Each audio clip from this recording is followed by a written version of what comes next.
15 ianuarie 2021.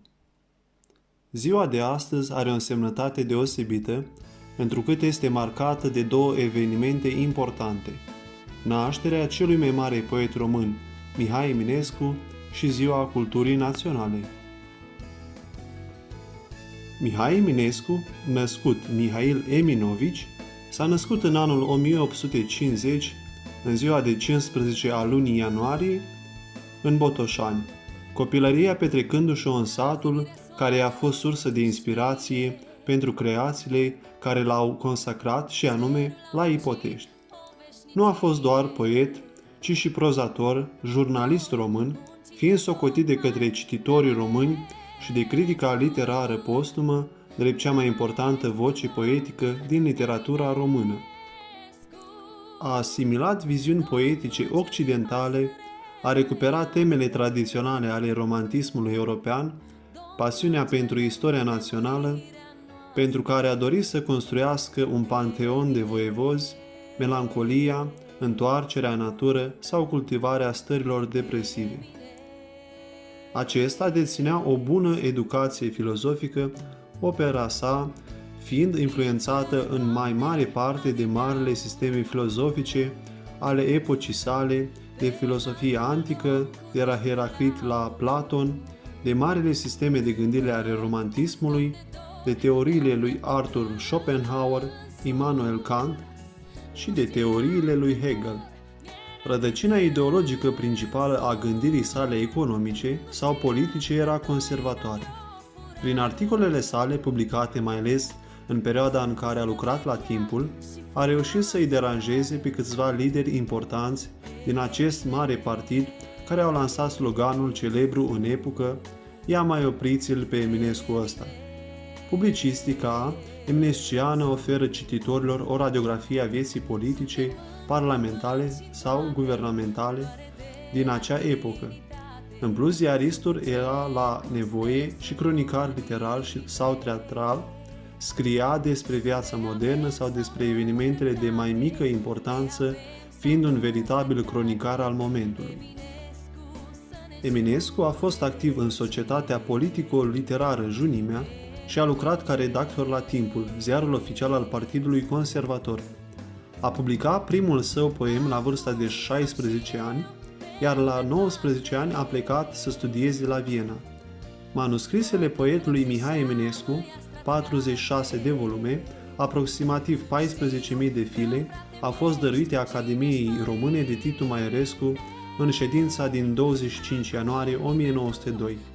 Eminescu a fost internat în 3 februarie 1889 la Spitalul Mărcuța din București și apoi a fost transportat la sanatoriul Caritas. În data de 15 iunie 1889, poetul a murit în sanatoriul doctorului Șuțu. În 17 iunie, Eminescu a fost înmormântat la umbra unui tei din cimitirul Belul din București. A fost ales post-mortem membru al Academiei Române.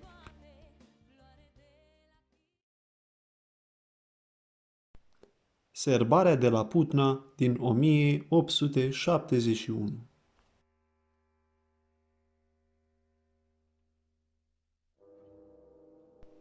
Prilejul pentru o manifestare cu profund caracter românesc nu a lipsit.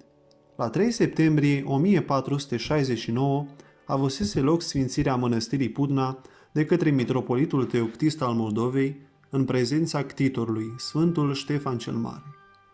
Aniversarea a 400 de ani de la sfințire, considerată atunci a fi fost cu exact un an mai târziu, în 3 septembrie 1470, era un pretext bun pentru ca autoritățile austriece să nu se împotrivească unei sărbări, veritabilă școală națională pentru minte și suflet, la care să participe români din toate teritoriile românești.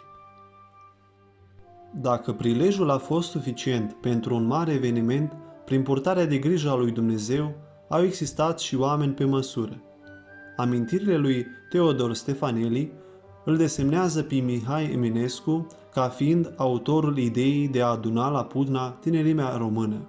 Citez: "Eminescu mi-a spus că el a clocit această idee și când l-am întrebat de ce tace și nu o spune ca să o știe toți, mi-a răspuns că nu ar fi recomandabil să știe guvernul austriac că românii din România, adică supuși străini, au propus aranjarea acestei sărbări, dar el a sugerat ideea în mai multe părți. Închei citatul. Pregătirile au fost declanșate în toamna anului 1869. Un comitet provizoriu elaborează la 25 decembrie un apel către conaționalii lor din București, Iași, Paris, Berlin, Torino, Pesta, Sibiu, Oradea, Cernăuți, Arad și Blaj. Din cauza suspiciunilor autorităților și a războiului franco-prusac, serbarea nu a putut avea loc la 15 august 1870.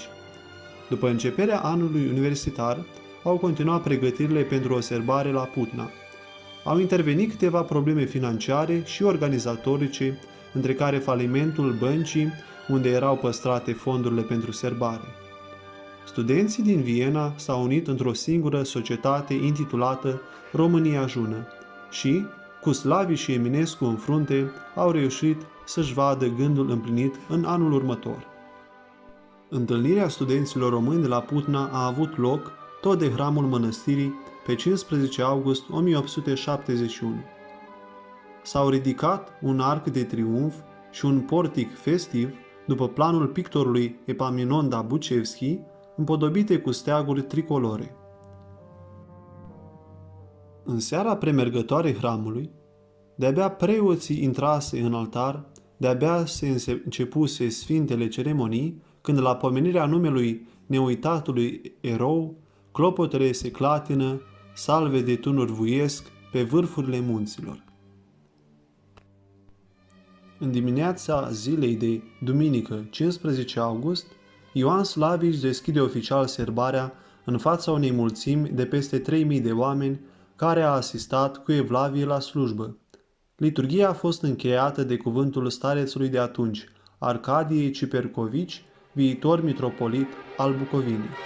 A urmat sfințirea darurilor ce aveau să fie depuse la mormântul Sfântului Ștefan cel Mare, între care și urna de argint cu pământ din toate provinciile românești, păstrată până astăzi în muzeul mănăstirii. După primul război mondial, o parte din acest pământ va fi presărat pe locurile bătăliilor care au dus la Marea Unire.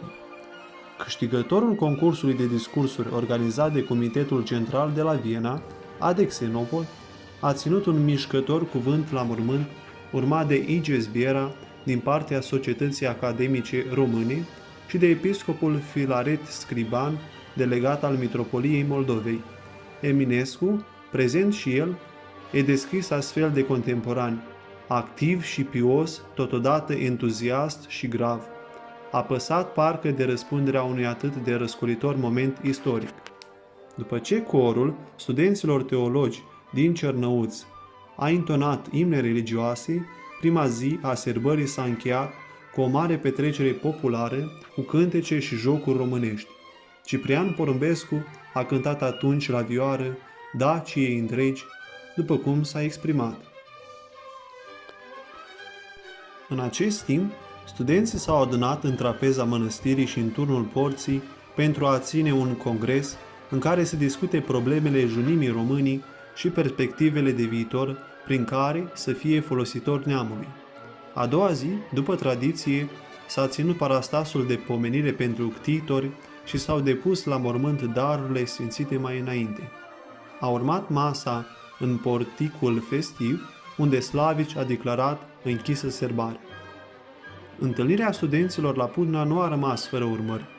Pe lângă o vie amintire în sufletele celor prezenți și în tradiția mănăstirii Putna, din generația care a pregătit serbarea s-au ridicat cei care au luptat pentru drepturile românilor din Bucovina și, mai târziu, pentru unirea Bucovinei cu patria mamă. În amintirea evenimentului, arhimandritul Arcadie Cipercovici a ridicat în curtea mănăstirii o cruce comemorativă.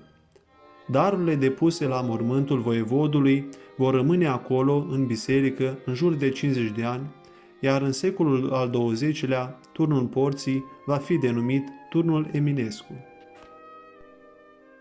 S-au împlinit astfel cuvintele lui Mihai Eminescu, adresate lui Dumitru Brăteanu la 3 august 1871.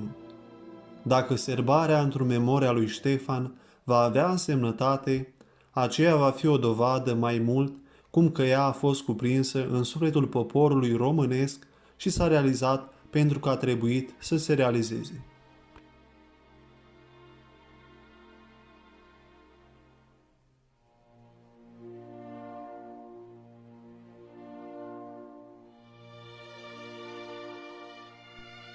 Ziua Culturii Naționale. Ziua Culturii Naționale a fost marcată pentru prima dată la 15 ianuarie 2011, în urmă cu 10 ani. Ziua Culturii Naționale este marcată și în alte țări europene.